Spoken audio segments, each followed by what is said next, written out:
I'm gonna tell you what to ask. Why need to think of the answer?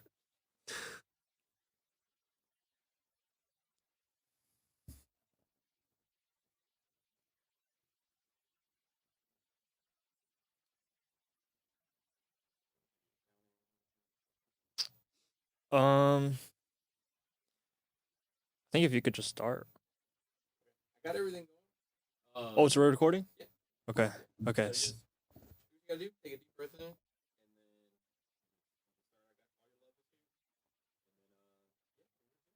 then Okay, perfect. So the first question is gonna be, how long have you been a high ticket closer for? How long?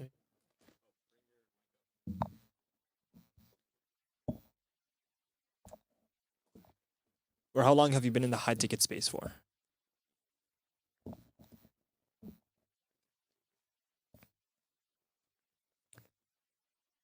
say that line. So how long have you been in the high ticket closing space for? Okay, but like sound like say it. So so how long have you been in the high ticket closing space for? So I've been in the space since about like February or March. So that's about like 3 or 4, 5, 6 months now. How many months is February? Like 4? It's 5. Fine. It's totally normal. It's 5. Okay, 5. You want me to ask again?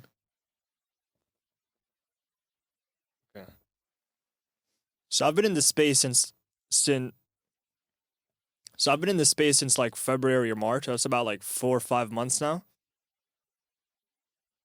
Then what? So I've been in the space for about 4 or 5 months now. So what was your experience? No. And I got my start working. But before I was in the high ticket space, I actually partnered up with my brother to do door to door pressure washing services. And then I kind of came across the online setter space where I was able to work for like a really big influencer by the name of Toozer, working as an appointment setter for him. And then that really helped me build up my experience. And then from working as an appointment setter, I transitioned into becoming a closer, working for one of the biggest names in the space by the name of Mike Vastil. And that's what I'm currently working on right now. Okay. That's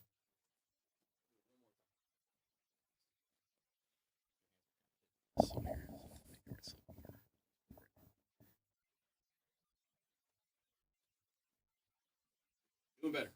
okay, yeah. Oof. My first ever time, man. Okay. Do you want me to ask again? Yeah, that's good getting. Are you recording? Yep. Okay. So how long have you been in the high ticket closing space for? So I've been in the space since around February, March. So that's about like 4 or 5 months now. But actually, before that, I partnered up with my brother to work as like a door-to-door salesman selling our pressure washing services. You know, we had saved up our money, bought a pressure washing machine, went out to our neighbors, sold the service, etc., etc. But from that, I transitioned into the online space, like the online sales space. And then in February, March, April, I was working as like an appointment setter for a really big influencer by the name of Toozer, and his main offer was like e-commerce and Amazon FBA, etc., etc., stuff like that. And then from working as an appointment setter, I had transitioned into working as a high ticket closer for another really big name in the space by the name of Mike Vistil. And that's what I'm currently working on right now. That was pretty good, right? Pretty good. Okay. Next one will.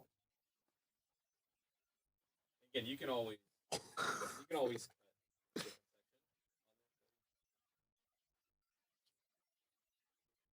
Okay. Okay, so ask me.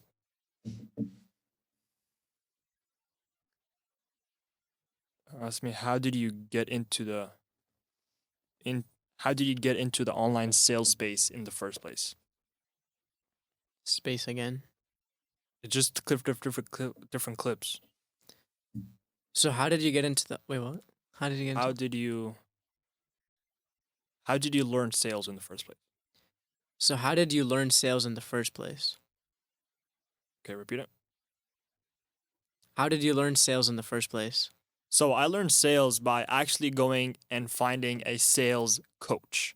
So what I did was I had saved up my money from working random jobs over the summer, and then what I did was I invested into myself. I hired a sales coach, and then me and him were practicing my, just sharpening my sales skills. He took me from like a complete beginner to like a pretty high level closer in the span of like 4 or 5 months. So that's what I would recommend as well, because without having a proper mentor, you can watch videos, you can read the scripts, but without having someone you can actively practice with, that's where you see the big changes and the big improvements. Yeah, that's a good one. That's a good one.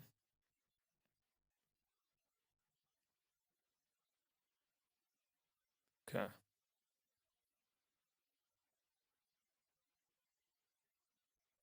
Okay, ask me, why did you get into sales in the first place? Or say, out of all the things, out of all the things that you could have done, why did you choose sales or high ticket closing? Out of all of the things that you could have done, why did you choose sales and high ticket closing? That's a really good question. And honestly, I think about that all the time. But my biggest motivator for making this decision was a couple months ago, like maybe like 10, 7. No, no, no, no, no. I need to repeat that. Okay. I just want to say, like, just wanted to improve my communication Move skills. your phone out of the camera. Wanted to improve my. The reason I chose sales was because not only is it okay. Okay, go. So out of all the options that you could have, wait, out of all of the options that you could No, have no. chosen Out of all the things you see online, why did you choose online sales? out of all of the things that you see online, why did you choose sales? No, online sales. Out of all of the things that you see online, why did you choose online sales? That's a really good question. And the reason why I chose it is because not only was it a great way to make money, but also it gave me what, like, the biggest thing I was looking for, which was improving my communication skills. Because in high school, even in middle school, like, I kind of struggled with properly communicating what I want to communicate. And sales was just a great way to not only learn how to communicate, but also get paid to learn how to communicate. That's why I chose it. That's why actually I recommend a lot of people who are just starting out in like their journey of entrepreneurship, of business, of making money. I recommend that you should start off as a high ticket closer learning sales, because that's a skill set that's going to allow you to just pivot into any industry and just help you along whatever you decide to pursue. How do you feel about that? Is that fluid? Was that good communication? Okay.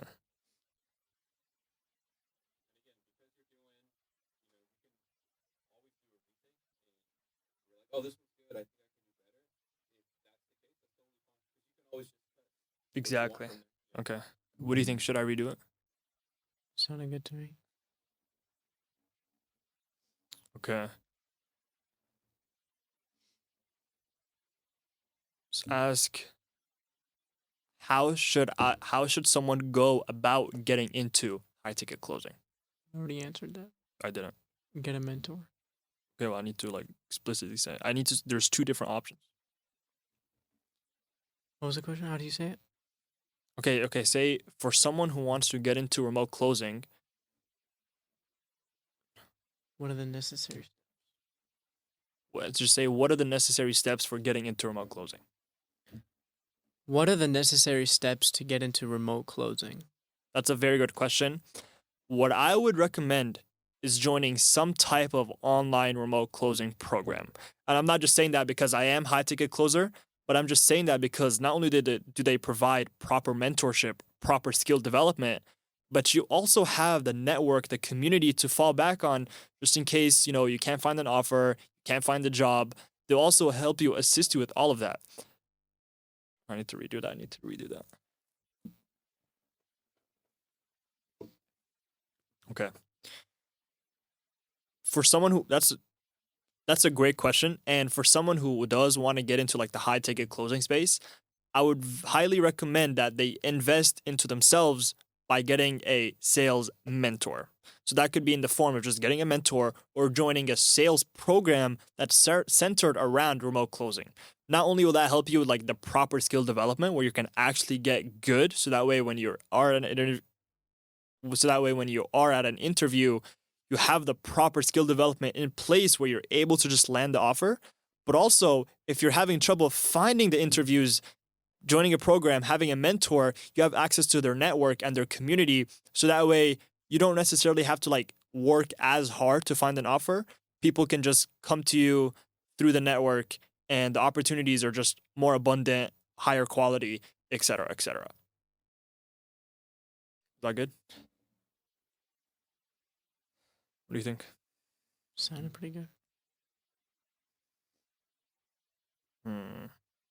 You kind of paused, didn't it? And just cut it out. Okay. Ask me, is sales my end goal?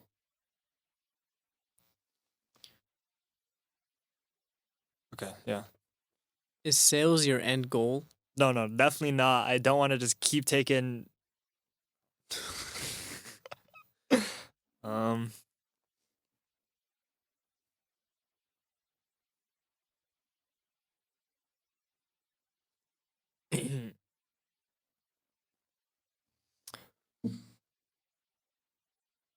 That's a great question. And for me, sales is not my end goal. I just simply see sales as like a stepping stone to where I want to get to in the future.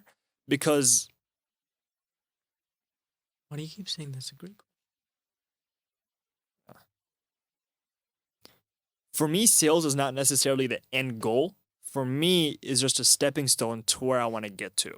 Sales has helped me develop, a very strong base in communication. It's also helped me save up quite a good amount of money so that way I can pivot and do stuff that I actually want to do long term.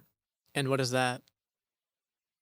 No, that's not part of the video. Is that too short? That was like a 5-second clip.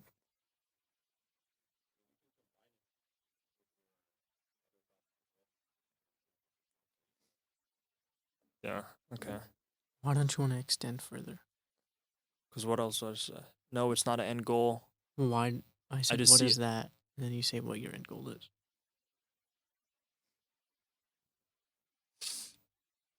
Nah. For me, sales is just a stepping stone to where I want to get to in the future. Not only has it helped me develop like skills that I will be able to use no matter what industry I go to. I know that if I fail, I have something to fall back on. Oh yeah, okay. Oh word. So ask it again. Is sales your end goal? No, definitely not. Sale. I don't want to say definitely not, because my boss is watching this. Well, you said no already. Okay, so ask it. Is sales your end goal? Sales is not necessarily my end goal. The way I see sales, I see it as a stepping stone to where I want to get to long term. Not only has it helped me develop like skills that I'm going to be able to use no matter what industry or what career I decide to pursue, but it's also allowed me to save quite a decent amount of money so that way I can actually pivot.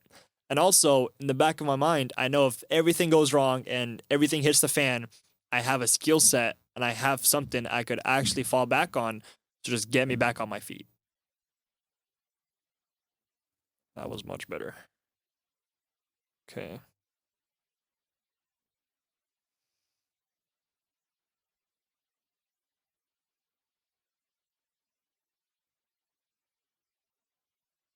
Okay. Say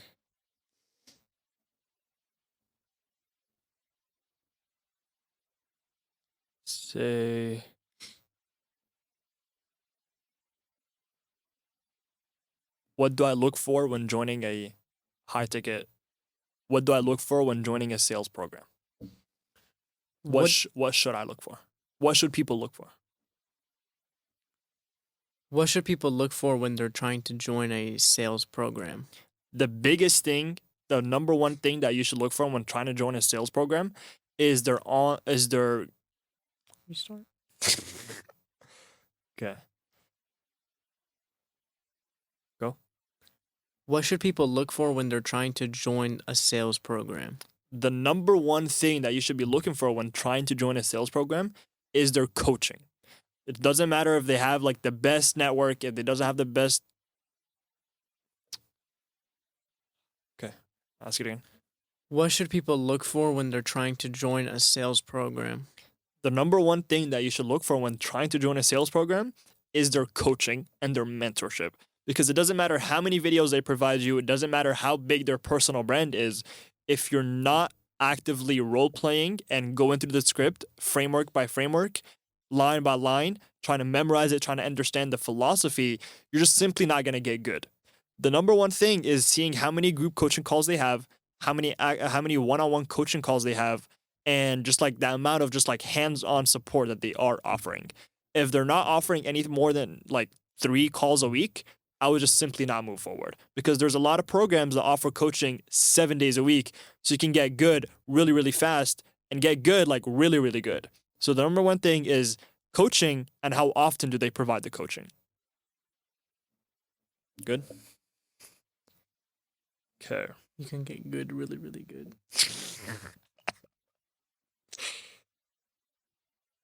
Okay, ask me, is joining a program even worth it? Is joining a program even worth it?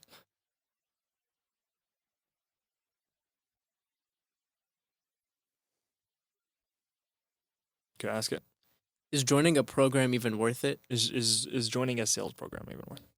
Is joining a sales program even worth it? 100, 100, 100%. Not only do you get good at the skill of sales through active role playing, through active mentorship, but you also have a community and a network. So that way, when you are out there, when you're ready to just go out there and find an offer, you're ready to make money, you have the community. So that way you can land an offer faster. Because when you're on your own, it takes a lot of cold messages, it takes a lot of applications, it takes a lot of, and you don't have a lot of referrals that you can count on. That's why I would recommend a program is worth it, because not only do you have the proper skill development, but you're also able to just find an offer and find a job really, really like much faster.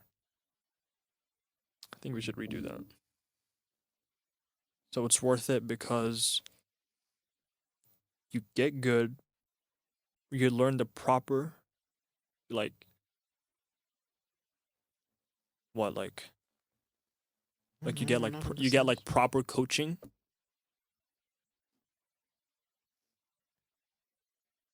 Say it depends.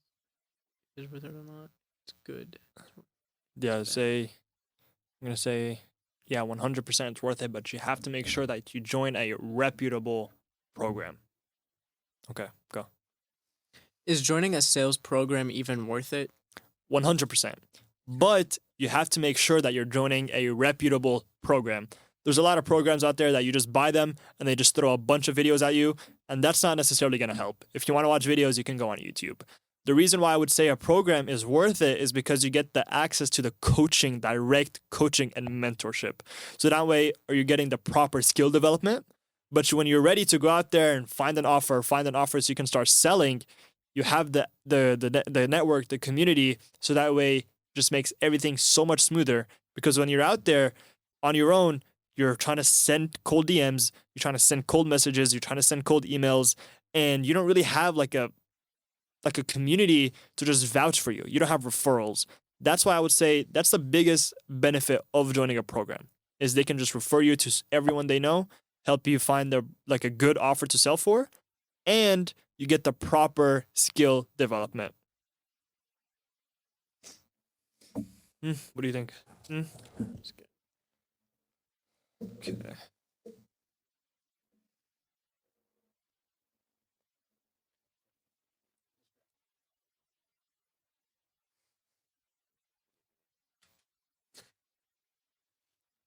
Okay.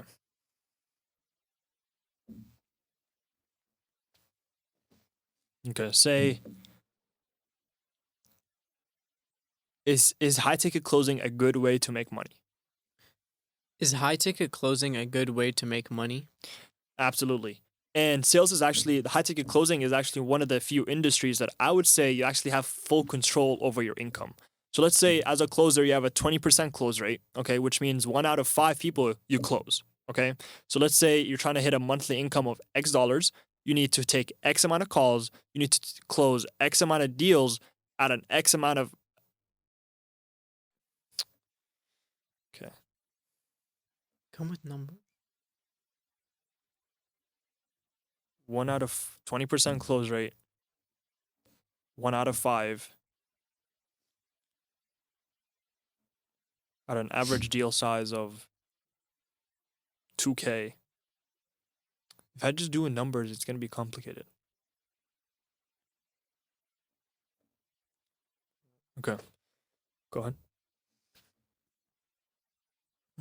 Is high ticket closing a good way to make money? No, absolutely. And I would actually say that high ticket closing is one of those industries where you can actually go ahead and like manually control your income, if that makes sense. So let's say as a closer, you're a pretty good closer, you have a 20 to 25% close rate. Let's just say 1 in every 4 people you talk to, you close. So that means over the span of a month, let's say you have an income goal of X amount, okay? You need to take an X amount of calls, you need to close X amount of deals at an X amount of average deal size, so that way you can get that income goal that you're wanting. So let's say you're trying to make more. You just know that you just need to simply take more sales calls because at a 25% close rate, you're going to close more prospects, aka more income. Let's say you're not necessarily trying to make that much. You just simply reduce the amount of calls you're trying to take, aka, and it's also going to reduce the amount of closes that you make, and therefore you're going to actually be able to hit your income goals. So depending on your goals, you can just adjust the variables to hit your goals. That even makes sense. I need to.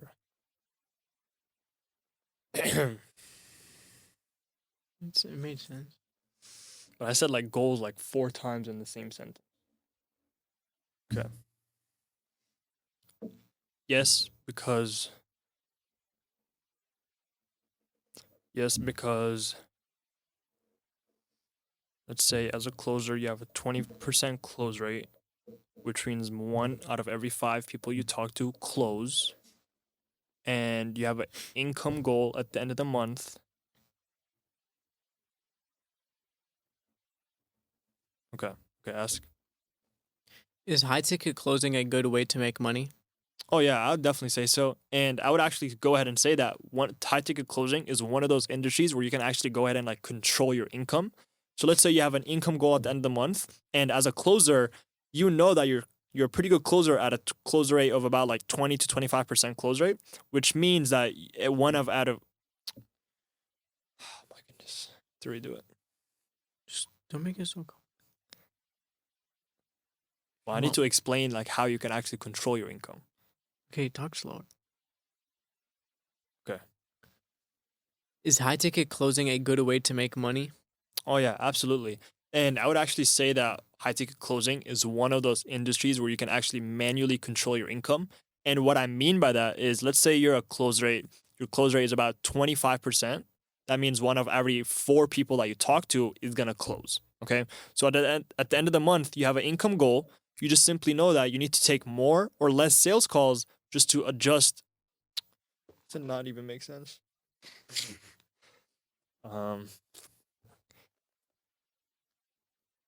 You have an income goal at the end of the month. You adjust how many calls you make to meet that goal. Okay. That's, yeah. Is high ticket closing a good way to make money? Yeah, absolutely. And I would say it's actually one of those industries where you're going to actually manually control your income. So what I mean by that is, let's say you have a pretty good close rate of about 20 to 25%, which means 1 out of every 5 people you talk to is going to close. And you have a monthly income goal. You can just manually adjust how many calls you need to take at the end of the month.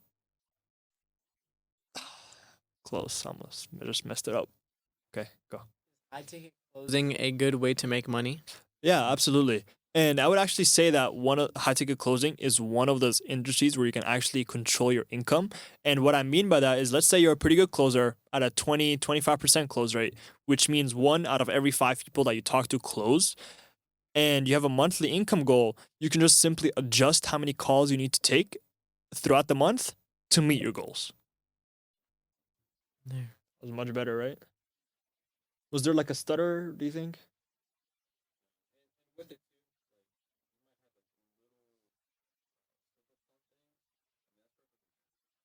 Natural. on the other end, Right? there's a little Yeah. I feel like you completely just like run into a lot of stutters in it. Okay. Okay. Okay.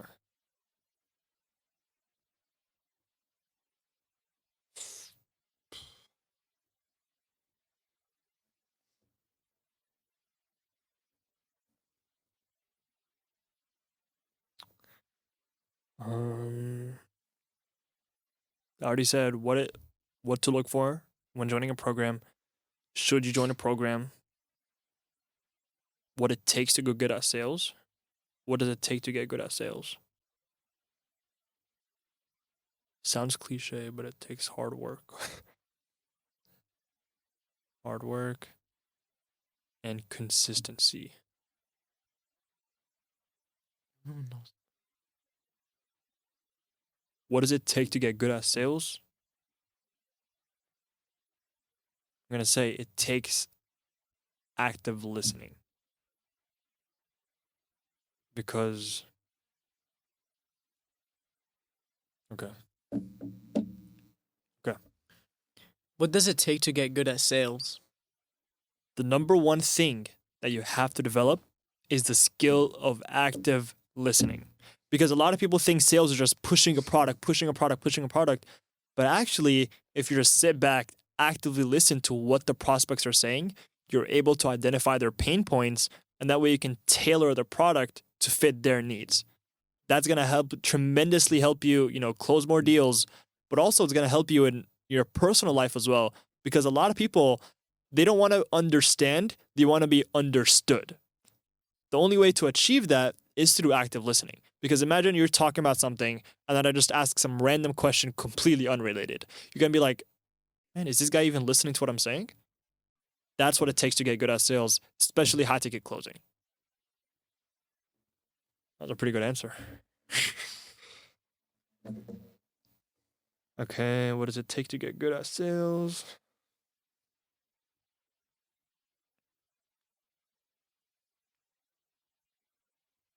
Okay, so ask, what has it done for you?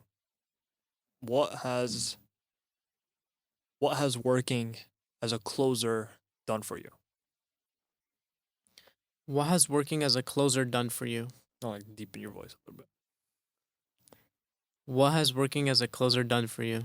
It's done a lot for me, financially and personally. Okay, so financially, it's helped me save up a decent amount so that way I can actually go ahead and maybe start any other businesses that I want to start, etc., etc.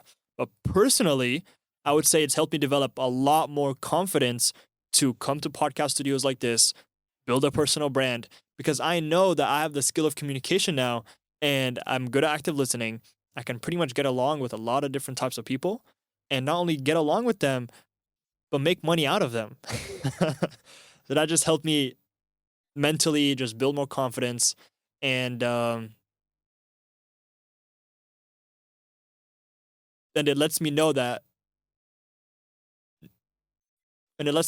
I can get along with a lot of different types of people. And let me throwing that back. I'm not gonna talk about the money part. I was gonna say it's helped me develop confidence, helps me develop social awareness. What if I just ask personally? Oh yeah, okay. What has it done for you personally? Hold on. So helped me develop social confidence, social awareness, but also emotional intelligence. And body language. Help me read body language. So what has sales done for you personally? That's a great question. And it's actually done a lot for me personally. Not only has it helped me develop social confidence, social awareness, but it's also helped me develop emotional intelligence. Helped me develop social confidence, social awareness, emotional intelligence. It's helped me become more confident.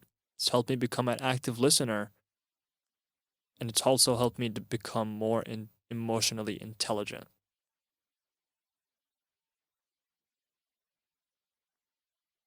Then what has that done for me? You want me to continue? No, like those three things. What? How can that help me?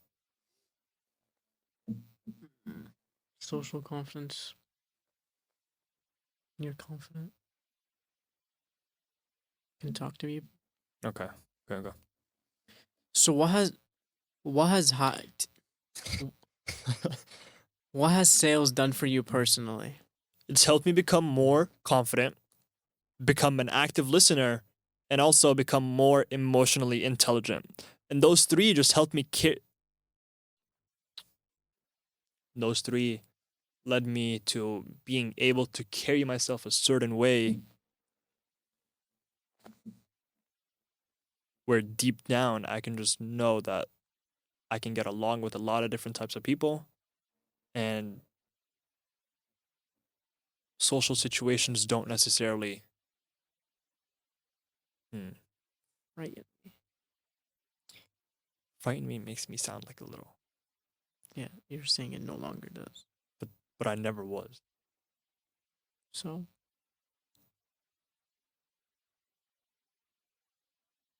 Okay. what has sales done for you personally? Now, what has high ticket closing done for you personally? What has high ticket closing done for you personally? It's helped me develop more social confidence, more active listening skills, and also higher emotional intelligence. And that has allowed me to carry myself in a certain way where I know no matter who I'm talking to, no matter their background, ethnicity, culture, etc., I can come up with good conversation topics, ask good questions, and really understand what they're saying and adjust the conversation accordingly. That's going to help me tremendously, and it has already helped me tremendously in both personal life and professional life. Let me cut that last part.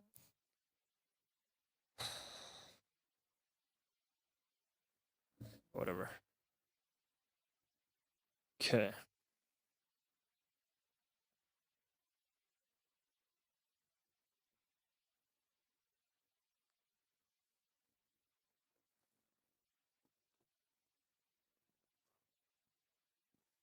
I'm tired.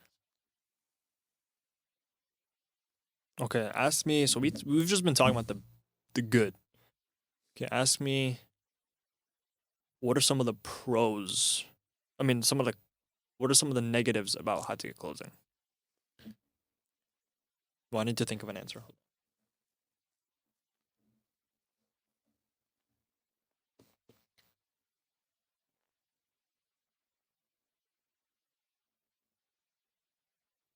Okay. What are some of the cons of high ticket closing?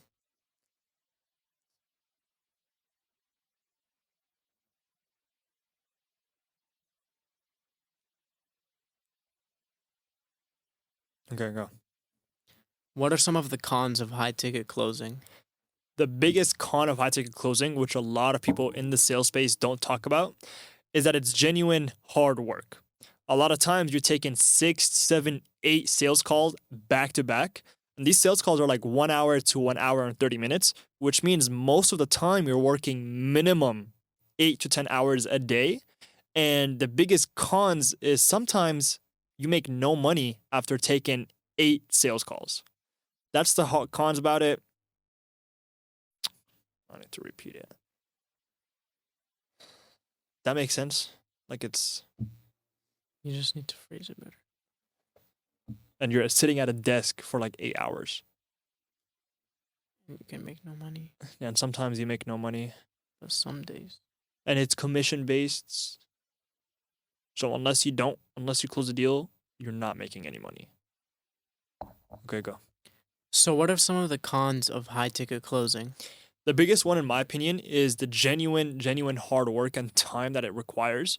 most of the time you're taking 6, 7, 8 sales calls a day, and these sales calls are like 1 hour plus. So that means you're working minimum 6 to 10 hours every single day. And the biggest con is that it's a commission based industry, which means if you're not getting any closes, you're not making any money. So imagine you're working 10 hours a day for like 2 or 3 days straight and not making a single dollar. Now, on the flip side of this, you can close a deal and it's commission based, so you can make a lot of money, but it's just mentally kind of draining because you can go from making a lot to making nothing for like an extended period of time.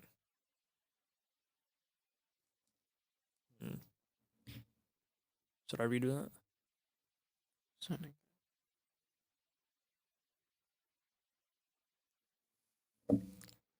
Okay, so we talked about the cons.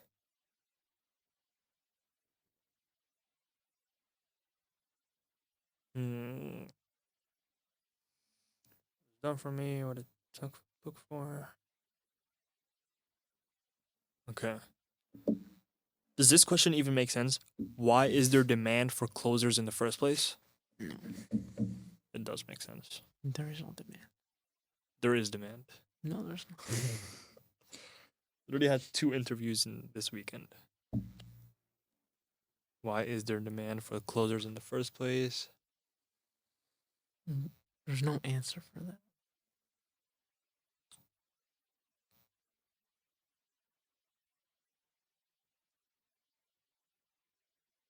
There's demand because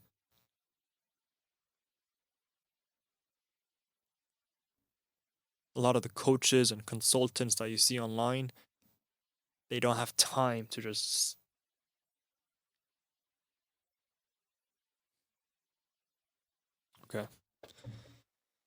Okay, ask me.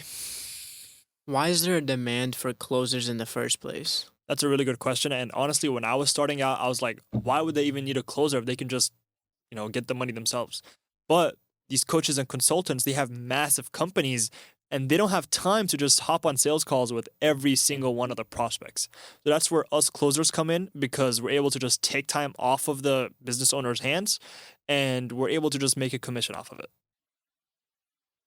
No, that doesn't make sense. So just leech. Why is there demand? Because they don't have time. Nothing you say is gonna make it sound like you're not leeching. Why is there demand? Because the coaches and consultants don't have time to individually hop on sales calls with a lot of different prospects. And as That the are trying to buy in when there's prospects that are already in that need help. it's okay. When they're trying to so as they're trying to focus on growing the business more and more, they need people to kind of what? Help Delegate. delegate. Okay, let me just try. Ask it. Why is there a demand for closers in the first place? That's a good question. And I honestly had the same question when I was starting. I was like, why would I take the sales calls when they could take the sales calls? But as I came to discover is these business owners and the coaches and the consultants that you see online, like the people selling e-commerce mentorships, sales mentorships, Amazon FBA mentorships, et cetera, they're focused on growing the business. They're focused on creating content, personal branding, et cetera, and they don't have time to just hop on sales calls with all the different leads that they get. That's where, for them, it's just important to delegate work. And as the business grows more and more, and there's a lot more influencers and a lot more coaches and consultants, the demand is just going to keep growing more and more. Makes sense. That makes sense? It's not a good question. Whatever. I'm still going to post it.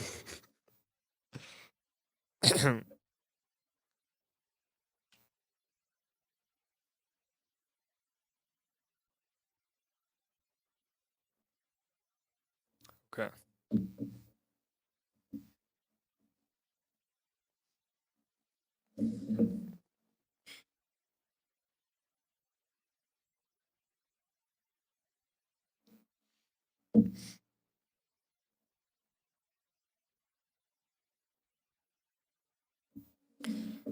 Okay.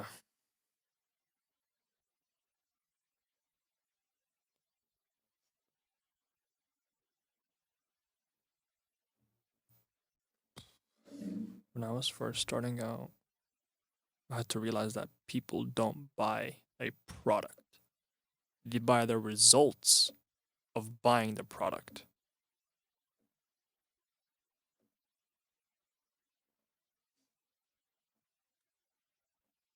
Okay. Can I see the screen? Because he's not gonna ask me a question. Okay.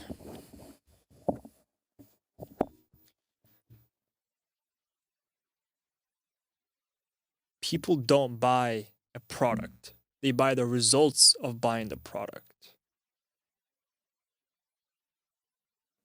Okay. What was that? Should I talk to you or should I talk?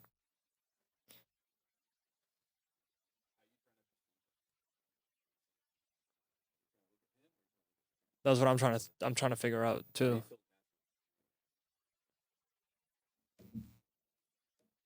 I think I'm just gonna talk to him. Yeah. You do it.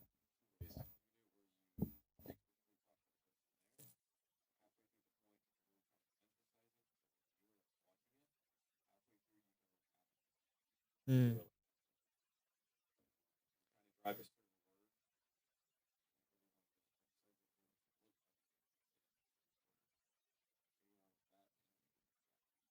Mm-hmm.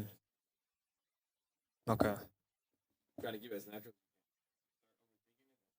Exactly. Okay. Do it a couple Appreciate it.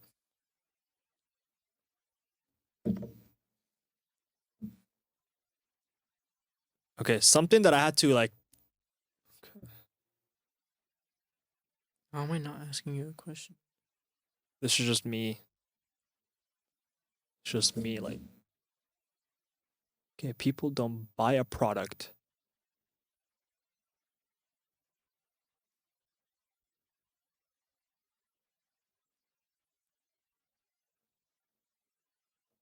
Okay.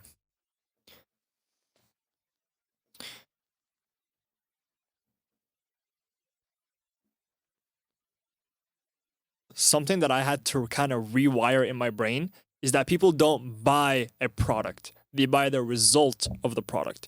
They want what the product will do to them in their personal, business, personal life. Oh, no. Okay. What I mean by that is I'd be so fixated on selling the coaching or selling the video resources, but instead I shifted my mindset to what these resources will do. For example, more freedom, more time. Okay. Something that I had to kind of rewire is that people don't buy a program. They buy the results of the program and what that will do for them. For example, I'd be so fixated on selling, okay, we have this amount of coaching, we have this video resources, we have this, and that. But the problem is people don't want the video resources. They want what the video resources will do for them. AKA more freedom, more time with their kids.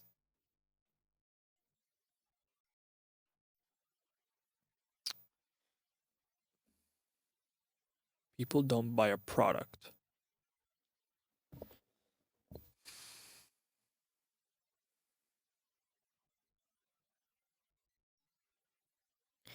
People don't buy a product. They buy the results of the product. Something I had to rewire is I'd be so fixated on selling the resources, for example, like videos. People don't buy a product.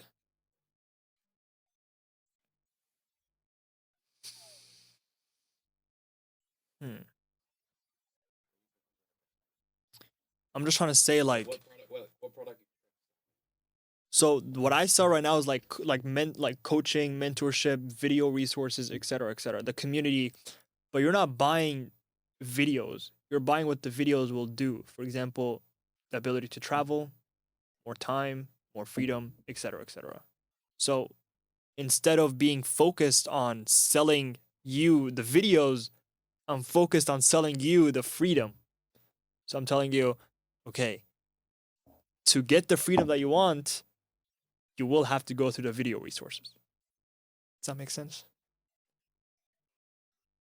Yes, It's like you're because there's still something tangible that I have to purchase.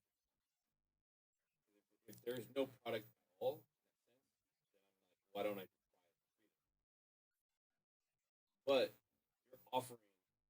it's like the Sometimes key. It's like the trying to, yeah, key. you're trying to offer me some type of knowledge that I can take, so that I can then use that and create my. Exactly, exactly.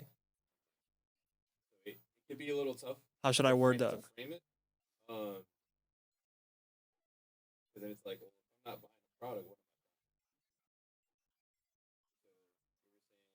Well, you're getting the product, but it just I? The result of the product. exactly, exactly. Like people don't buy Advil because they just want to take Advil. They want to buy Advil because they don't want any more pain. To exactly, As like exactly, exactly. It's more or less just kind of built.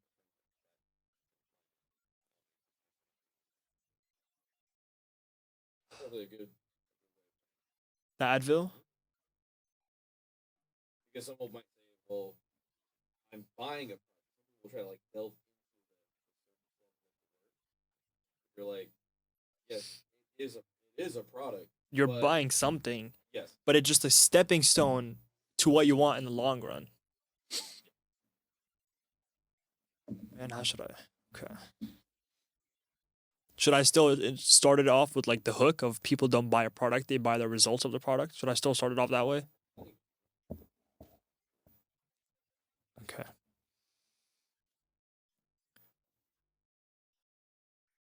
People don't buy a product, they buy the results of the product.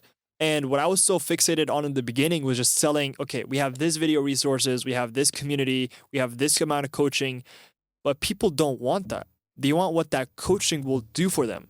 For example, more travel, more freedom, more time. And just a quick way to just kind of give an example is people don't buy Advil because they just want to take Advil. They want to buy Advil because they don't want any more pain in their body. So simply, the Advil, aka the coaching, the mentorship in this scenario, is just a stepping stone to what they want long term. Did that make sense? Does that make sense? You can What say do you it more think? fluidly. Like how? More fluid. Like Better. how? Stop stuttering. I didn't. You did. I literally heard. Okay.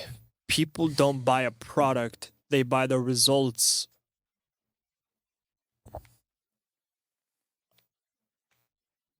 Hmm.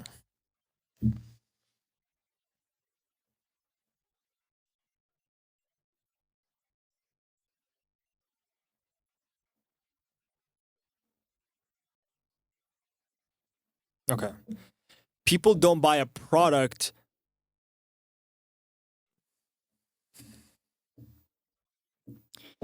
People don't buy a product. They buy the results of that product. For example, when you go to Walgreens and you buy a pack of Advil, you're not just popping pills just to pop pills. It's not a good way. You're not taking medicine to just, you're not taking medicine for fun. You're taking medicine to relieve yourself of a certain pain. That's the same exact thing with selling some type of coaching. Is you're not selling the coaching, you're selling what the coaching will do for you in your personal and professional life.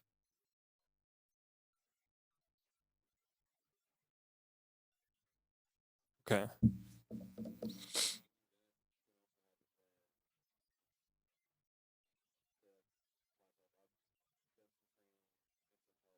what it ends up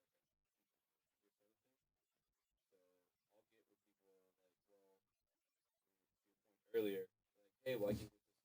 Exactly. That's I go. That's fine. However, there might be one thing that you're lacking. That you're gonna have to go through all these videos, sum up, get of an hour, you're actually saving. And where some people are like, oh, this is expensive. It's like, okay, you have certain priority levels where some people are willing to pay $7 for $1, they'll Uber Eat. My priority is I want that, so I'm willing to pay the extra $6, $7 for something that's going to be. So in the sense of like teaching, shaving off years of time, of mistakes, heartaches, trying to figure out why is this not working. You're like, well, I can tell you right now, save you 6 months of trying to figure out what this problem is. That's pretty much what I'm trying to say. Similar. Okay, so instead of taking medicine to just take medicine,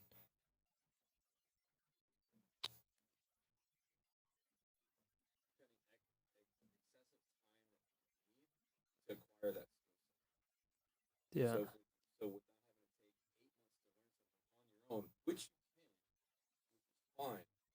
However, most people will tend to just learn from other people's mistakes and then shave all that years, months, time. Okay, I know not to do that, and it took me 5 minutes talking to this person. it's a really good point. Okay. Like, what's their benefit? Someone's gonna say, well, I've run into that problem too, where if you're, charging what someone would feel like it's a high amount for something, then I'm like, well, why should I pay that? And that's like you're kind of basically kind of the elevator pitch for that talking point. You're like, okay, well, I'm saving time. Yeah, you can research all that. Yeah, you can do that. But I can tell you right now what that is. Yeah. I've been through it. Yeah. Okay, I'm actually gonna talk about that. Okay. Because I get the same exact thing. Yeah. Okay. A very common objection that I get is, why would I pay for this when I could just go learn about it on my own? And my response is every single time is, I mean, yes, you can learn it on your own. You can go spend months of your time on YouTube, spend years on YouTube, but when it comes to like a very specific problem that you're encountering, it could take you a very, very long time if you even get to that point where you finally have the answer to that question.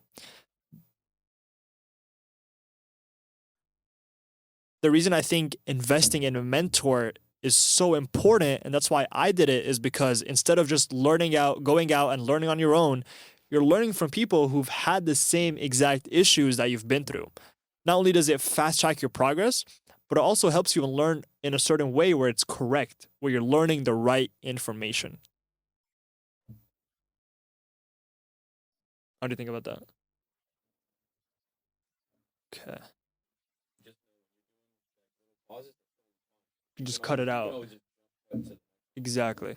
So if you feel like you need to take a break, because the main thing is just making sure that you're emphasizing those sentences, so that first it'll match in if you match over the topic that you have, and because you're trying to deliver every single line of solid information, kind of going on, you feel like too much. The If pauses. you feel like you need to take a little pause and then jump cut to something else, that's totally fine. You Okay. don't have to do an entire paragraph. Because some people will feel like that. Yeah. Hey, I gotta do this whole thing. No, you can cut it in. Yeah. Do you feel like that one was a good one? Okay. I want to deliver the people don't buy a product, they buy the results.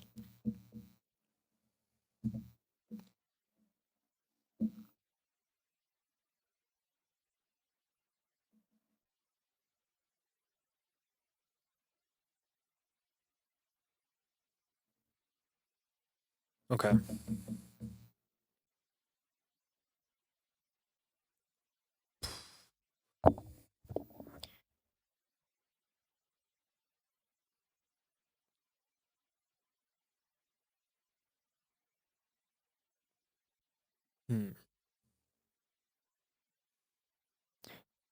People don't buy a product, they buy the results of the product.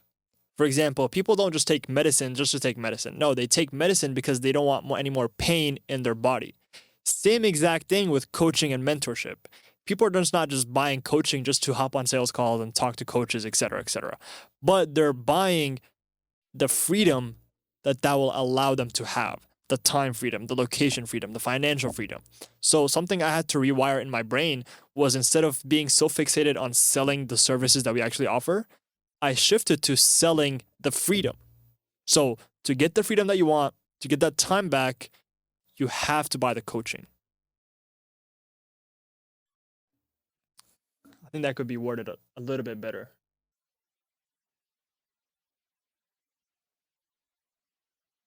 Right?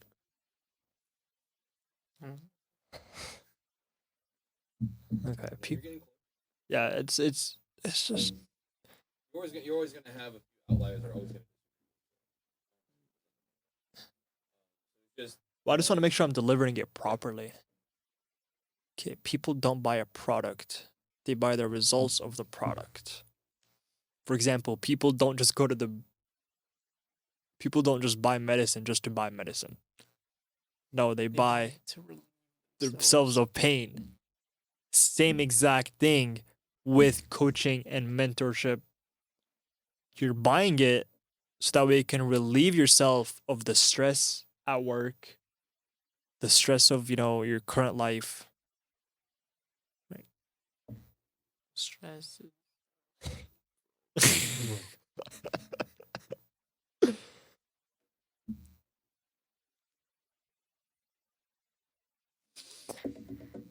Okay.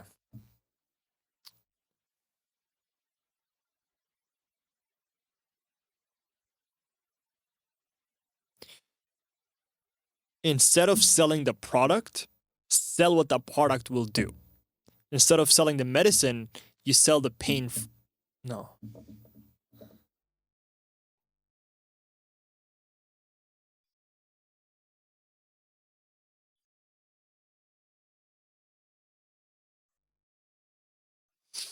Okay.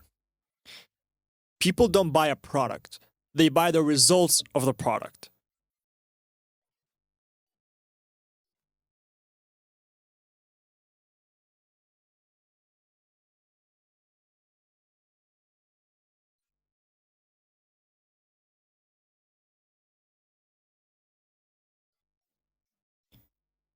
And it took me a while to learn this because I'd be so fixated on selling the video resources, selling the coaching, selling the mentorship. But instead, I started selling what that will do for them: more travel, more freedom, more time, etc., etc. And when you think about it as like going to Walgreens to get medicine. You're not just going to get medicine just to take medicine. No, you're buying the relief of pain in your body. Same exact thing here. You're selling the coaching,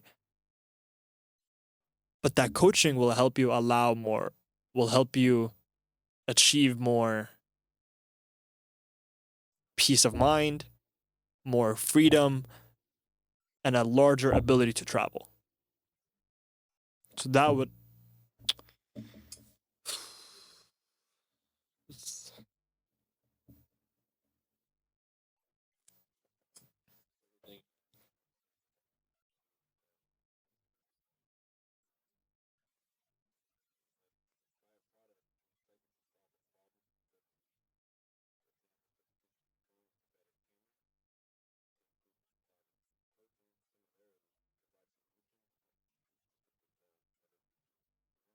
Exactly.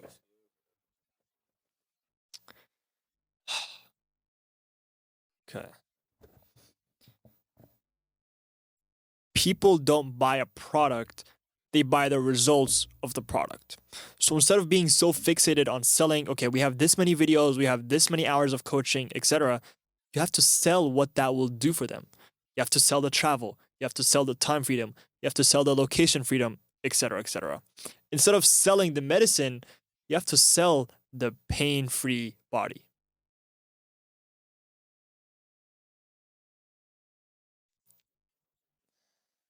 Not the pain-free body, right? But the relief.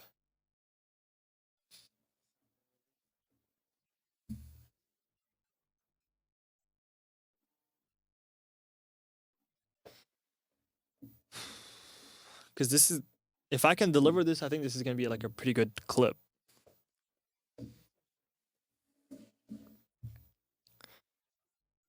People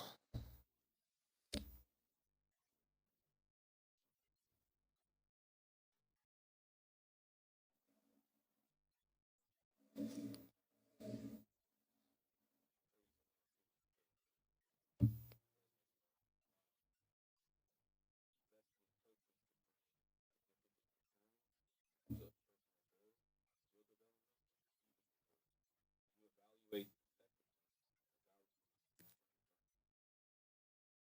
yeah. or Yeah. Okay. People don't necessarily buy a product. They buy what that product will do for them, the result of the product. For example, I'd be so fixated on selling the video resources, the mentorship, but people don't just want to like say like how would you say it?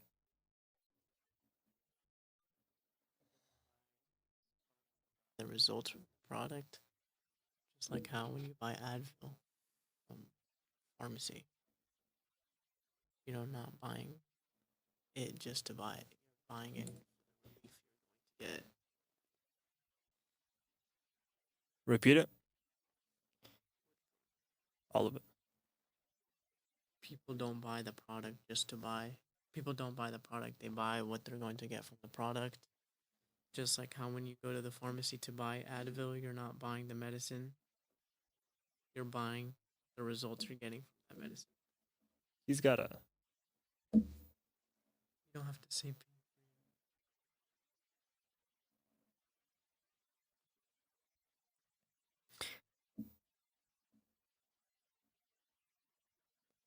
okay. People don't necessarily buy a product. They buy what the product will do for them, the results of the product. For example, when you go to Walmart, yeah, yeah. People don't necessarily buy a product. They buy what the product will do for them. For example, when you go to the pharmacy and you buy medicine, you're not just buying medicine just to take it. You're buying the stress.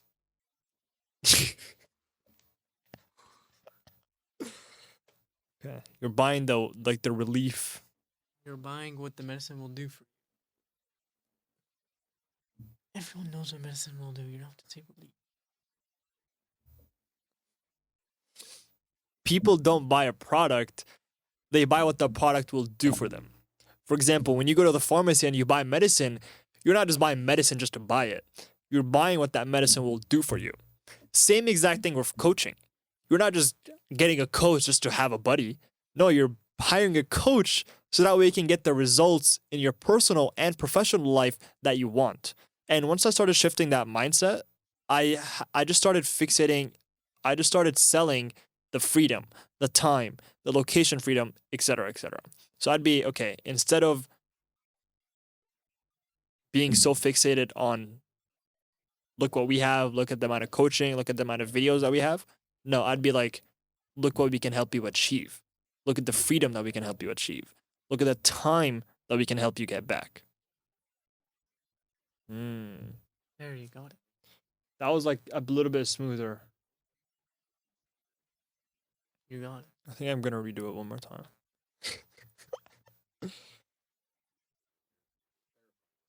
Yeah. I think I like the way I did it at the end where I was like, yeah.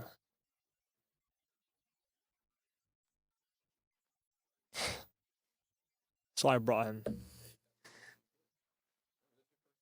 Yeah. Okay. Yeah. People don't necessarily buy a product, they buy what the product will do for them, the results. For example, when you go to the pharmacy and you buy medicine, you're not buying medicine just to take it. No, you're buying what people don't necessarily buy a product, they buy the results of the product. For example, when you go to the pharmacy, you're not buying medicine just to buy it. No, you're buying what that medicine will do for you. Same exact thing with coaching. You're not just hiring a coach just to have a buddy you can talk to with. No, not talk to with. Have a buddy to talk to. That was pretty funny, right?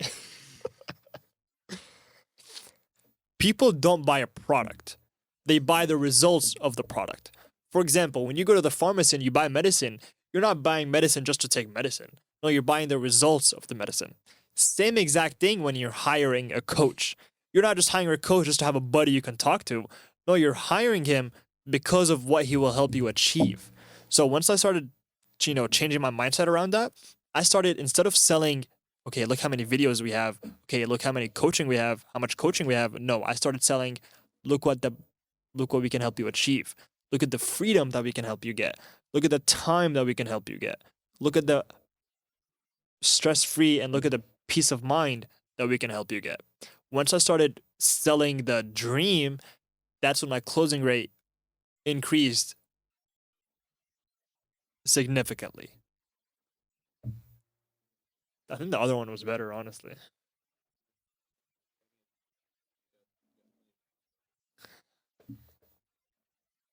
First half of the other one, the second.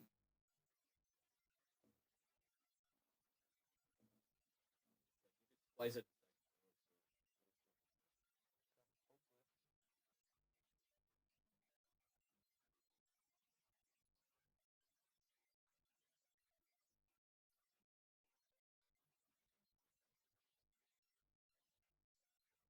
Oh, I have a really good example.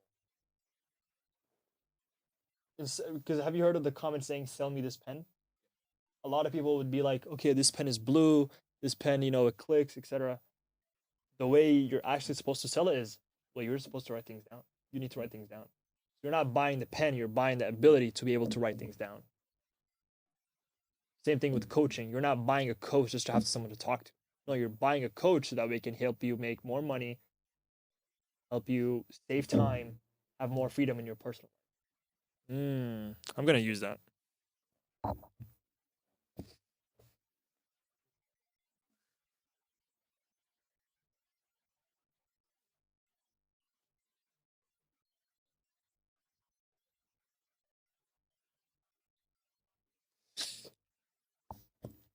Okay.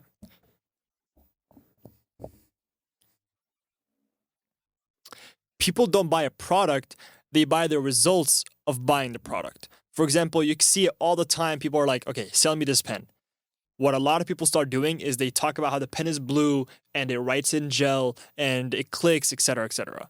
The way you're actually supposed to sell the pen is, well, how are you going to write things down? Same exact thing with coaching. Instead of buying the coach just to have someone to talk to, no, you're you're hiring a coach so that way you're able to achieve more freedom, more money, more time with your family, etc., etc. What do you think? Does the pen analogy make sense? Does the pen analogy make sense? Yeah, you said. Like how? Okay, can you listen? People don't buy a product, they buy the results of the product. For example, a very common thing you see a lot of people do is sell me a very common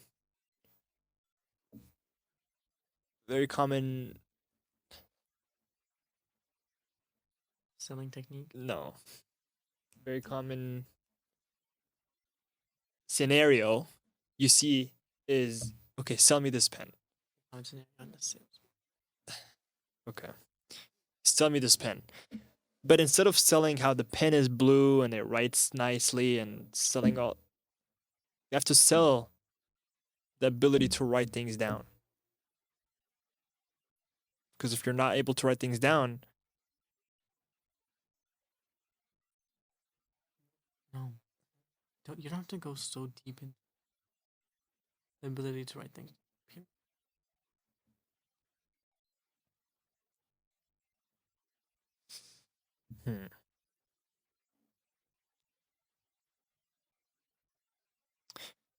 People don't buy a product. They buy what the result. Should I just move on? We've been on this point since 5.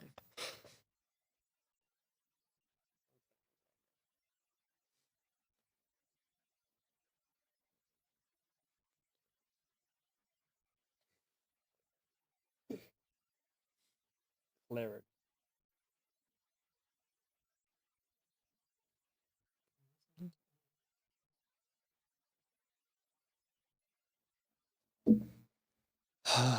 Clarity.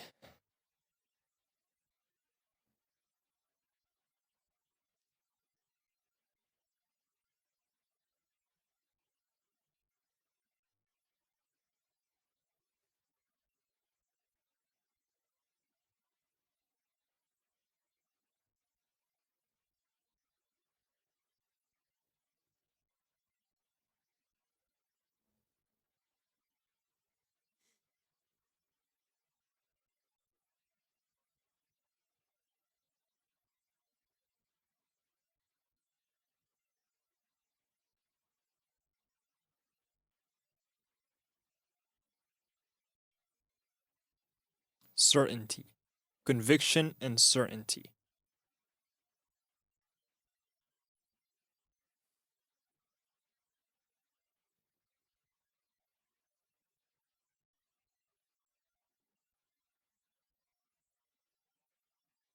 Hmm. Conviction and certainty.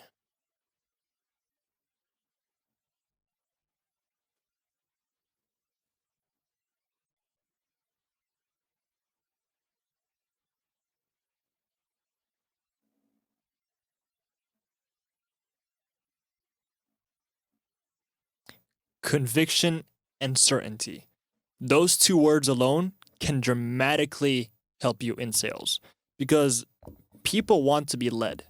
People want to know that you're a fully confident and competent leader when it comes to the issue that they're coming to you for.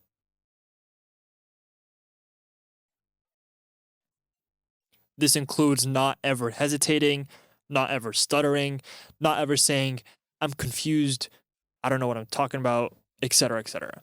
When you just have weak tonality, weak body language, people are just naturally, subconsciously not trust you, and that's going to help you, and that's going to make you lose out on a lot of sales. So even if you don't necessarily have the best idea of what you're talking about, as long as you just have full certainty and conviction, that's definitely going to help you close more.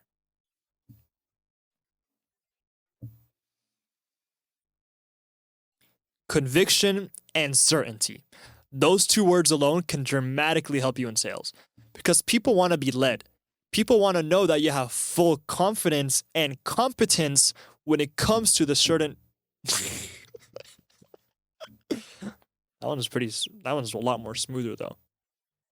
Conviction and certainty.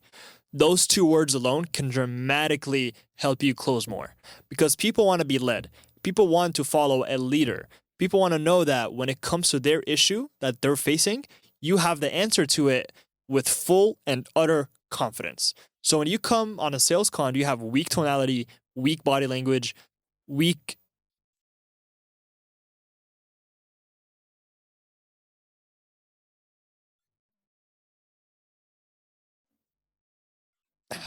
Dang it. I know.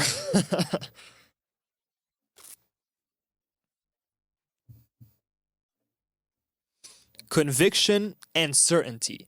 Those two words alone can dramatically help you close more in sales because people want to be led. People want to know that what you have going on. No, no.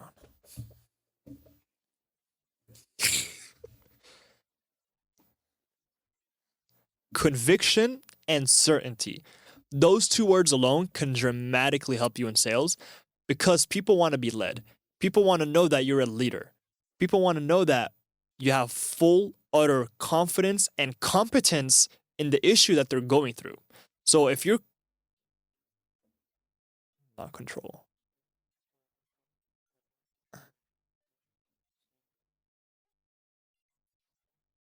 Full and utter confidence and competence that you can change their situation. Word, okay. Conviction and certainty. Those two words alone can dramatically help you close more and succeed in sales because people want to be led. People want a leader. People want to know that what you have is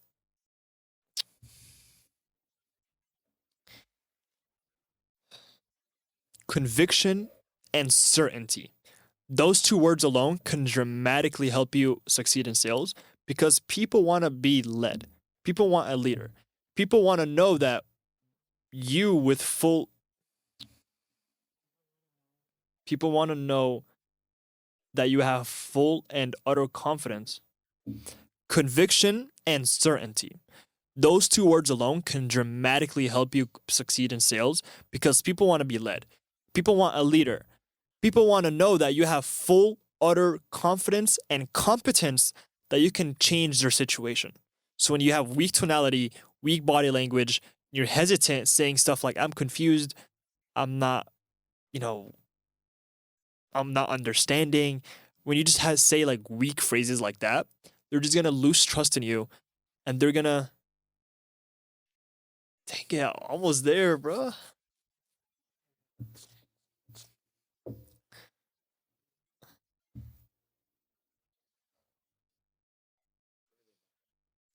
They're just not gonna buy because of the lack of lack of leadership, lack of certainty. Like if when I was calling Band Barracks, I was like, okay, I want a podcast and I want like the best engineer. He told me with full certainty, John Gonzalez is the guy.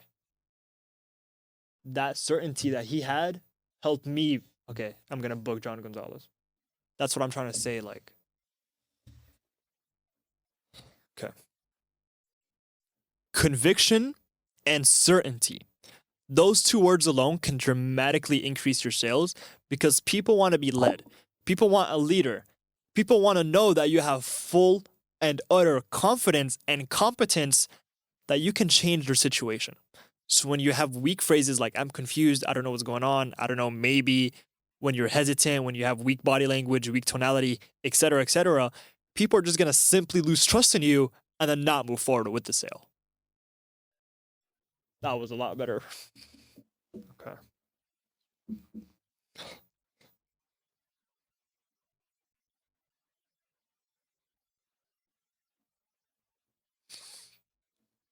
Okay. Things I do to get better consistently. Daily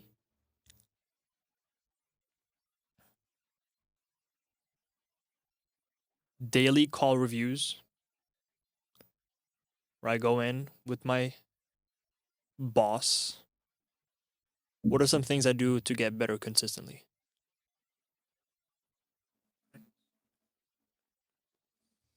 Call reviews. Number one thing you can do to improve is analysis on your own. You record them while they're in progress, and then you go back after the fact and review what you did wrong. Next time. The number one thing I do to consistently get better at closing is analysis and feedback. Should I just say analysis or feedback? Self-analysis. Okay. The number one thing that I consistently do to consistently get better at closing is self-analysis. All of my calls are recorded, and several times a week, I sit down either by myself or with my sales manager, and we discuss what I could have done better, what could be improved, what went wrong, what went good. And that active feedback and that active act of self-analysis helps me consistently get better. And honestly, from where I started like a couple months ago to where I am now, there is a massive difference in close rate, but also just like the quality of the calls. That good? That good? I don't know about that last part. Huh.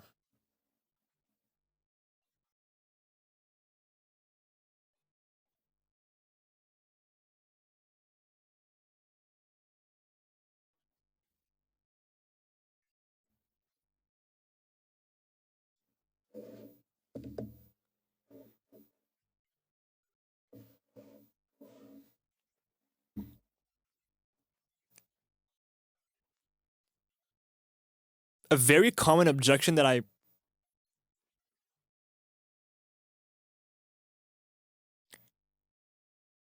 A very common objection that I get.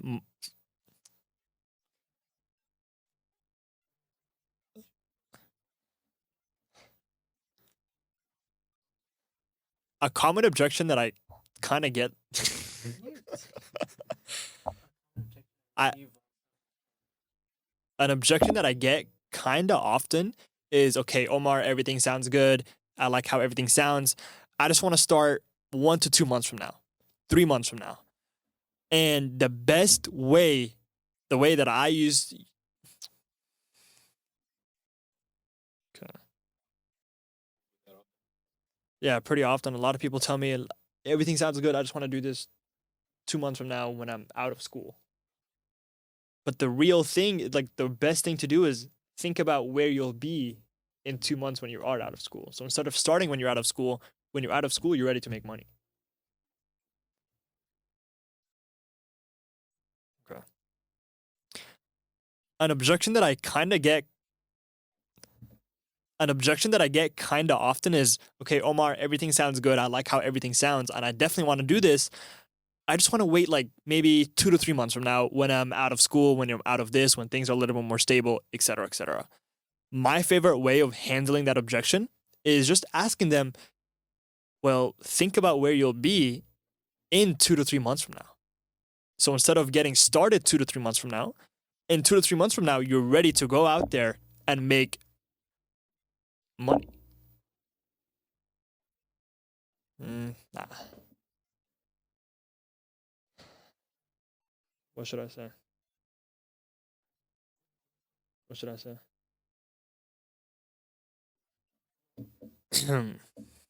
So instead of people telling me, yeah, everything sounds good, I just want to start 2 months from now.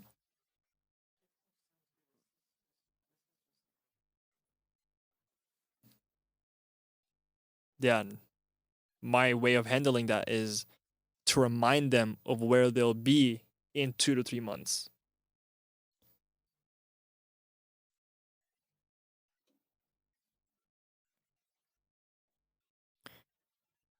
An objection that I get kind of often is, Omar, everything sounds good. I really want to do this. I really like how everything sounds. I just want to wait 2 to 3 months from now. And my favorite way of handling that is just simply reminding them where they'll be in 2 to 3 months from now. If they start now.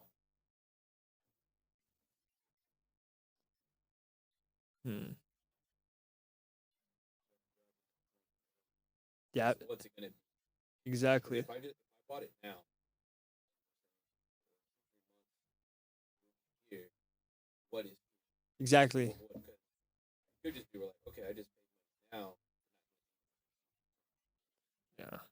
But in 2 to 3 months, you're already They already established exactly you're already establishing the from skill where set. they're at. Then have the potential for them to be able to say, waiting to still hit you. Yeah. Now you're backtracking. Yeah. Now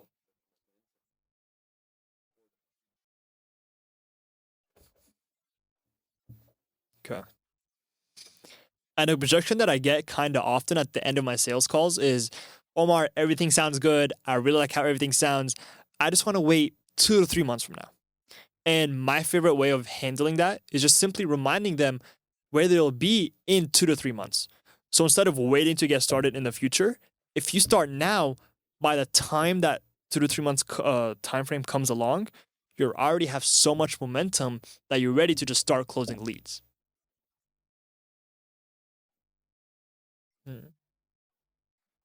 Better but close. Just needs to be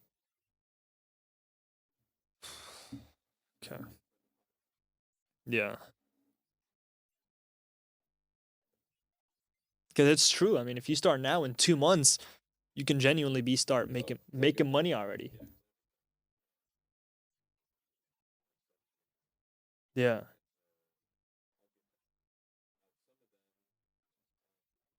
if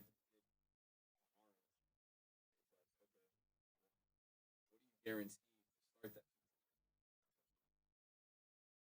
$100 today, show me your effort.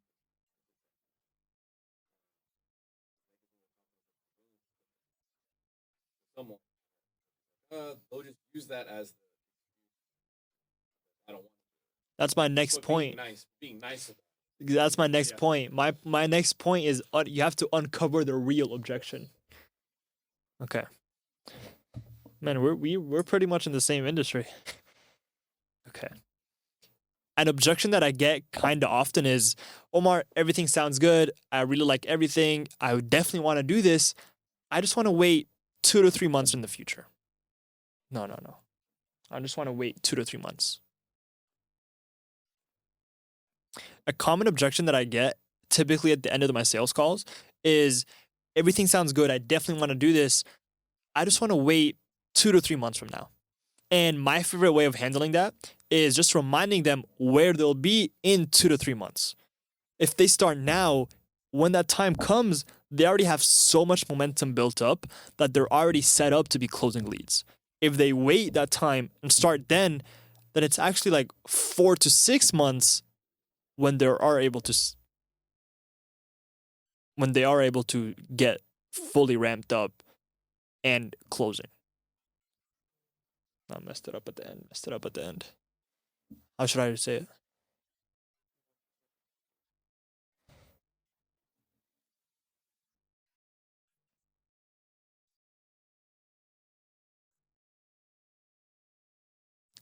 When that time comes, you actually have so much momentum built up that you're just ready to get started.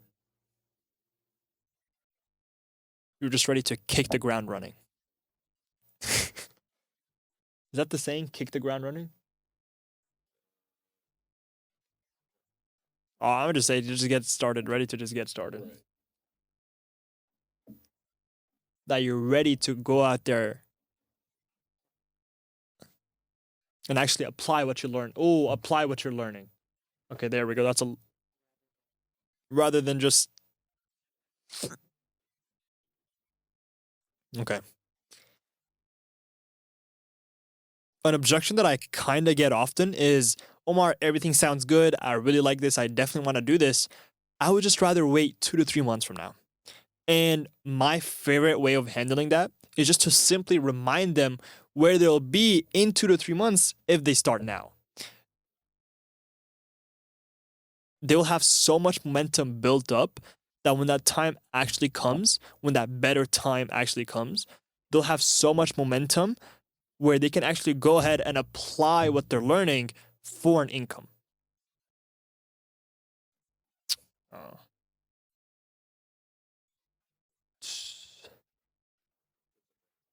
Hit the ground running.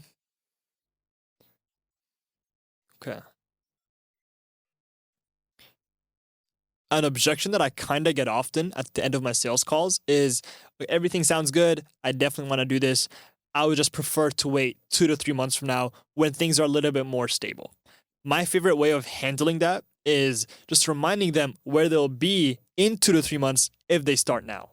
If they start now, they'll have so much momentum built up that when that time actually comes, when things are a little bit more stable, they'll have so much momentum that they're just ready to hit the ground running and just ready to just build the life that they actually want.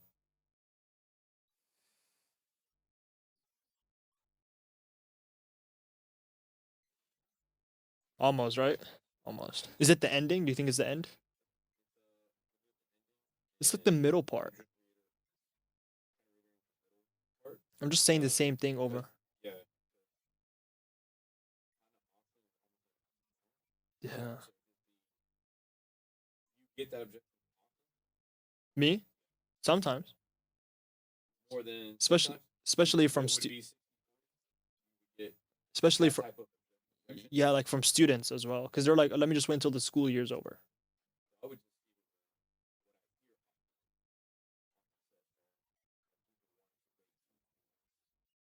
start this program. They kind of often. What I sometimes often leads to saying, okay, more than 67% of my calls, I'm always going to get this objection, which I always have to do this Okay. Okay. what I hear often. Okay.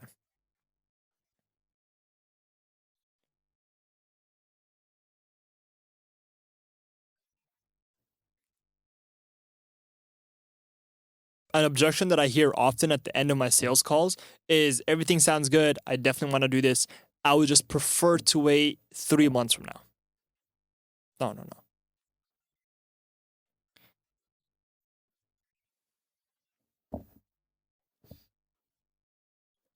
An objection that I often get at the end of my sales calls is everything sounds good. I definitely want to do this. I would just prefer to wait 2 to 3 months. And my favorite way of handling that is just reminding them where they'll be in 2 to 3 months if they start now.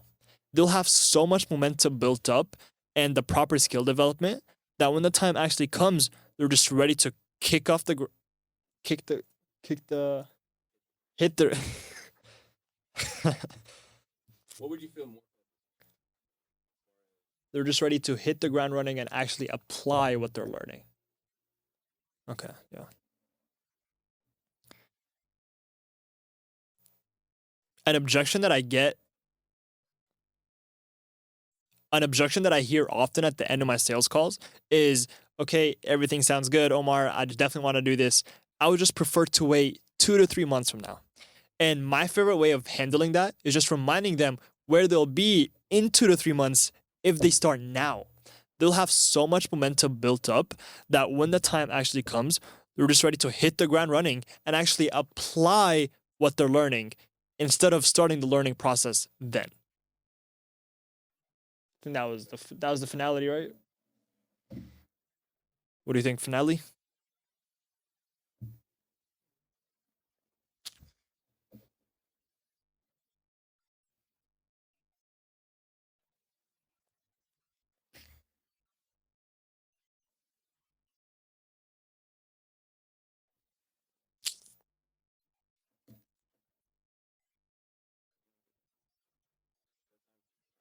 Yeah.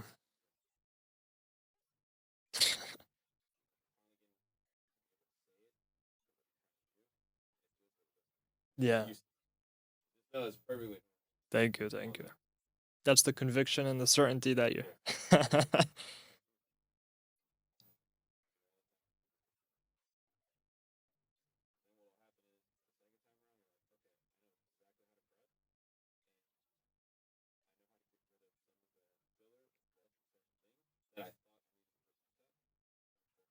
Mm, trying to get pattern, yeah. the way that your setup is to the question. Okay, now I know how. Yeah. Absolutely. Up until you're like, okay, been here, full confidence, always in Yeah. Yeah. I'm really excited to watch it back. You gonna give us like the SD? What I'm gonna Weird. do is I'm gonna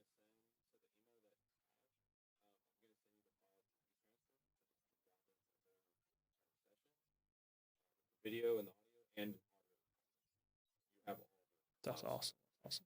It'll be by tomorrow. You, if you have your computer on you, I can give you the card and upload it from there. If you don't, what you're gonna get an email and you're gonna get the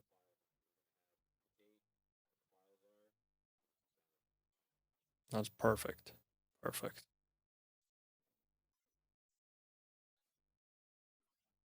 Mm, uncover the real objection. A lot of times.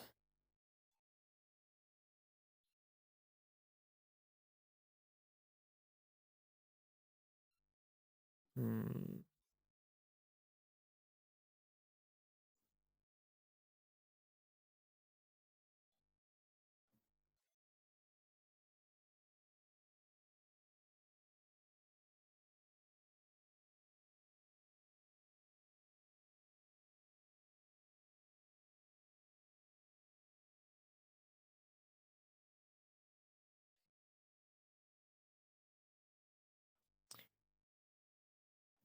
I feel like I'm honestly done.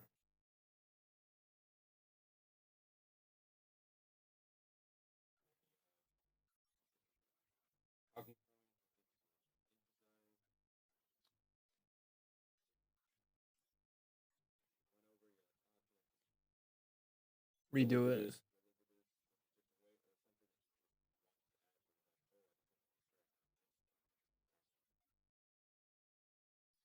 Trying to check my notes.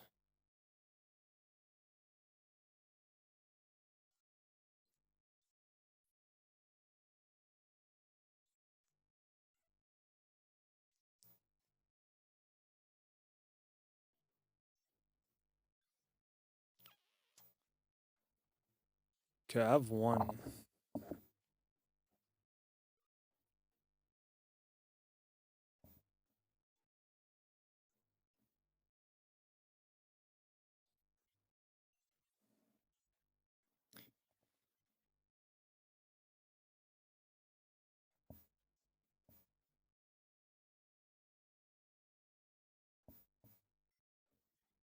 Okay, nothing bothers me more than someone who says online courses are a scam.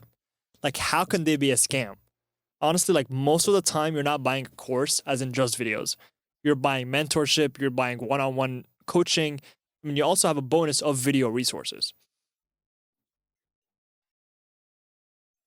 Nothing bothers me more than someone who says online courses are a scam. It's like, how can they be a scam? And most. Nah, I'm not going to say that video. Because there's a lot of scams out there. yeah.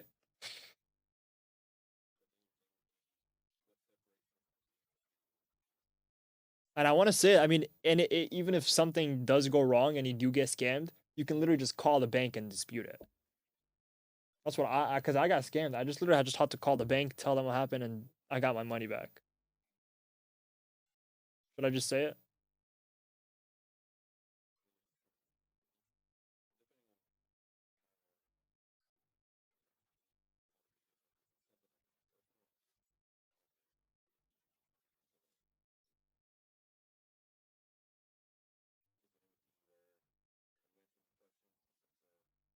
Letting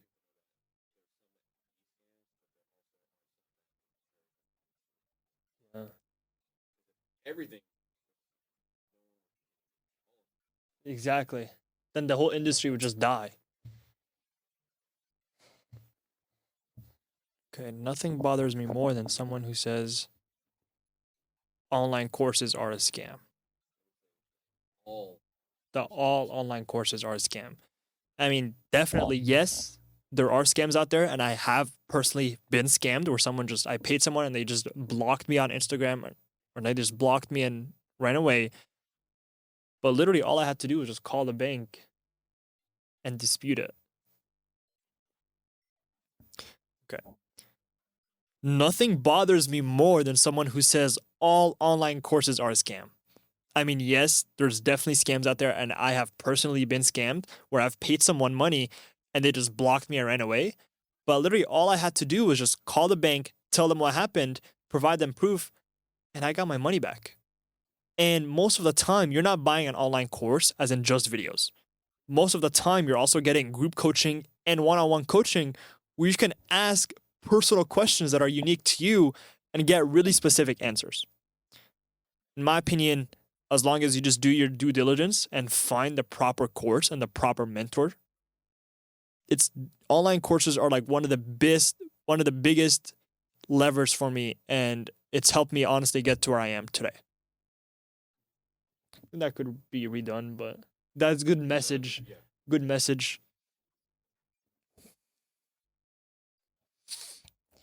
Nothing bothers me more than someone who says all online courses are a scam.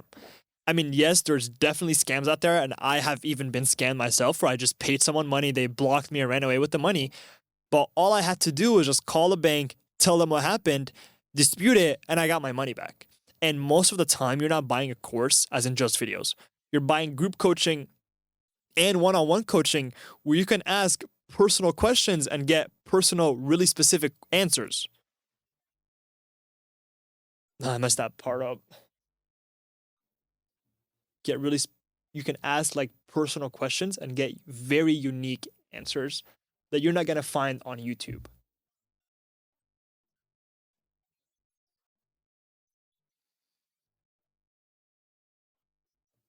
Okay. Nothing bothers me more than someone who says all online courses are a scam. I mean, yes, totally, there's some scams out there, and I have even been scammed myself where I paid someone money and they just literally just straight up blocked me and ran away with the money. But all I had to do was just call the bank, dispute it, and I got my money back. And most of the time, the courses that you're buying, they're not just sending you videos, they're giving you group coaching and one on one coaching where you can ask like your own very specific questions and get very unique answers that you're not going to find on YouTube. And honestly, online programs have been one of the biggest levers for me. And I could totally say I am where I am because of online courses. That was the finality, right?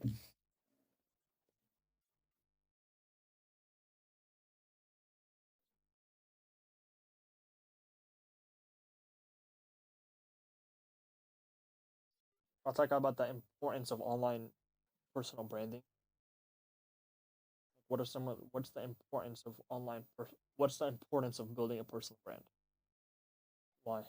What is the importance?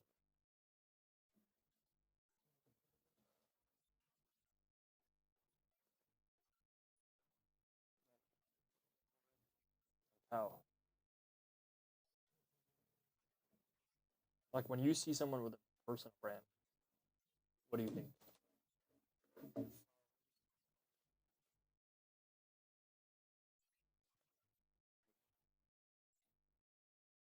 Yeah, that they it helps me see if I even want to work with them. This is someone I see myself. It's like a filtration. Bunch of Like their personality. Yeah, you can see how they are.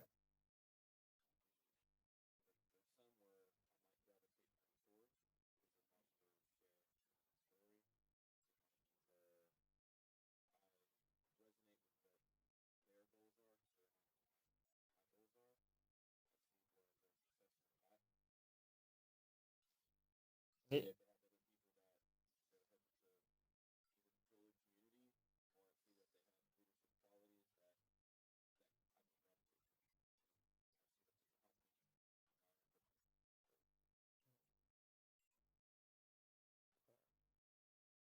So, so again, there's some that exactly. okay, they have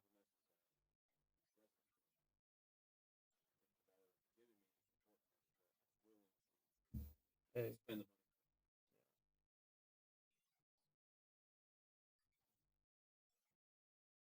so what's the importance of building one?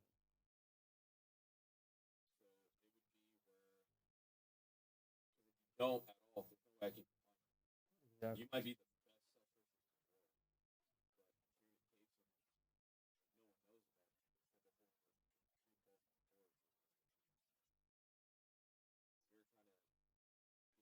out there.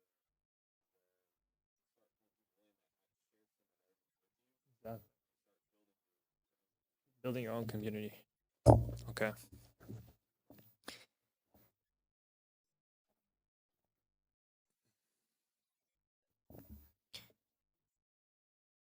Nowadays, building a personal brand, in my opinion, is more important than ever.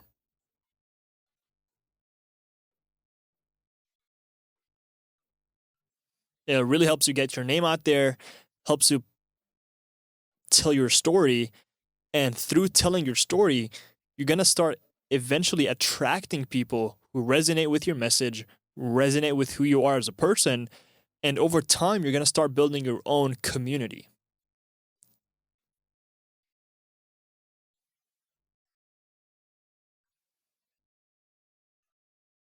And having that sense of community is going to open up so many doors in the future where you're not having to hunt for jobs anymore, but things just start slowly coming to your life.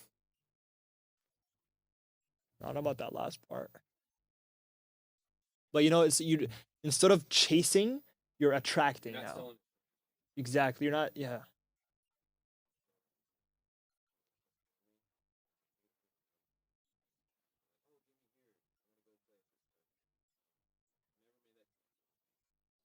Like I'm trying to where you wouldn't sell to a complete stranger as far as having a success rate.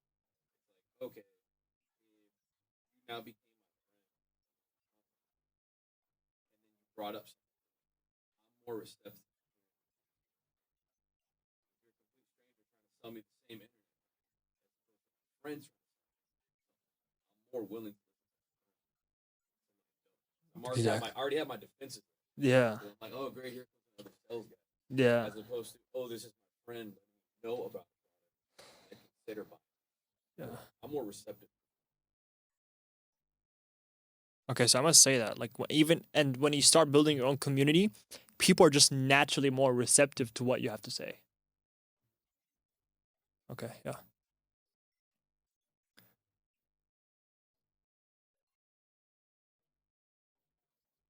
I need the hook though. Like, building a personal brand is one of the most important things you can do in 2024.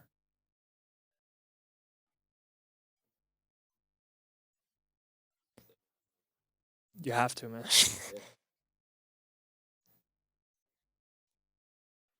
I mean, honestly, nowadays having a personal brand is not even enough anymore, because everyone has one. Yeah. Yeah. Building a personal brand is one of the most important things in 2024, no matter what industry you're gonna do. That's why I'm doing it.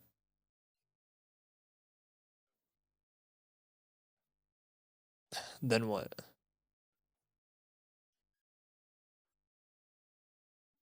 Oh.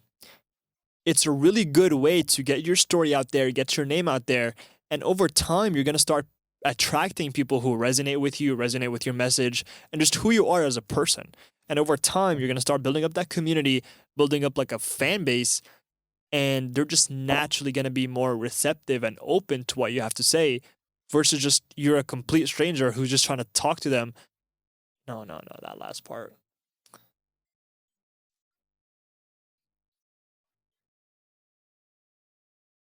Yeah. Building a personal brand in 2024 is one of the best and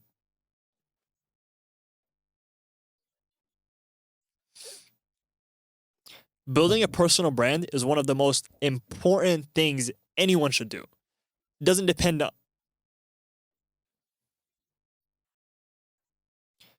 it doesn't matter what industry you're in or what you're talking about. It's just a good way of getting your name out there, getting your story out there.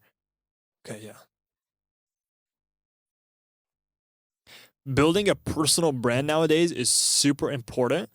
It doesn't matter what you're talking about or what your brand is about. It's just a really good way of getting your name out there, getting your story out there. And over time, you're going to start building up a community where they're just naturally just going to be more open and receptive to what you have to say and offer versus someone who doesn't know, versus someone who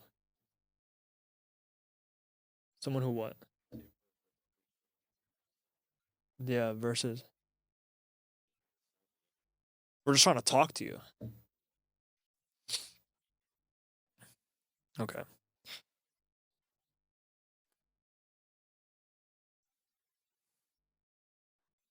Building a personal brand nowadays is super important.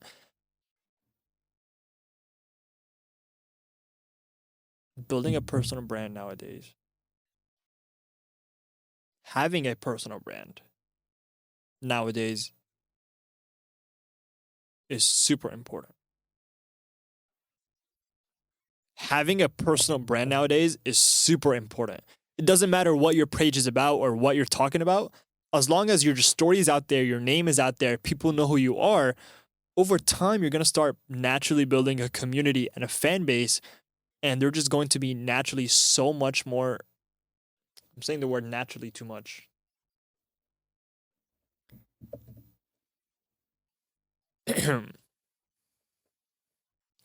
Having a personal brand nowadays is super important. It doesn't really matter what you're talking about or what your page is about. It's just having a personal brand. Bruh. I'm just trying to say it's a good way of getting your story out there and your name out there. People know who you are.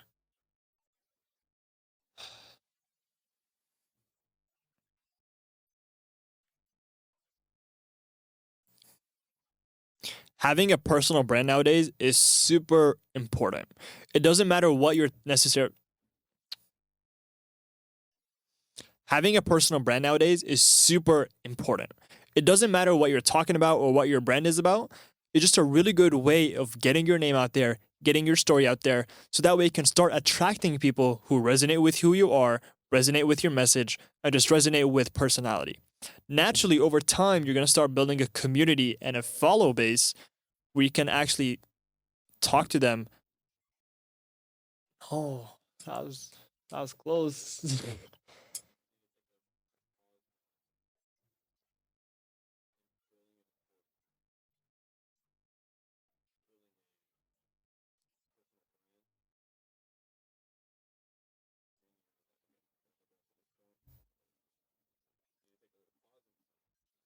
Yeah.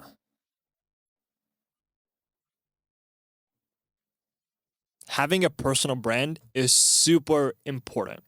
It doesn't necessarily matter what your page is about or what your brand is about.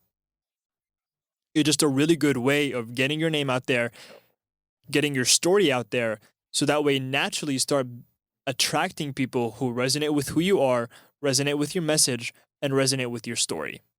Over time, what you're going to see start happening is you're going to start building a community and a strong fan base who's just going to be super receptive to what you have to say, opposed to someone who's just a complete stranger on the internet trying to sell them something or just simply even talk to them.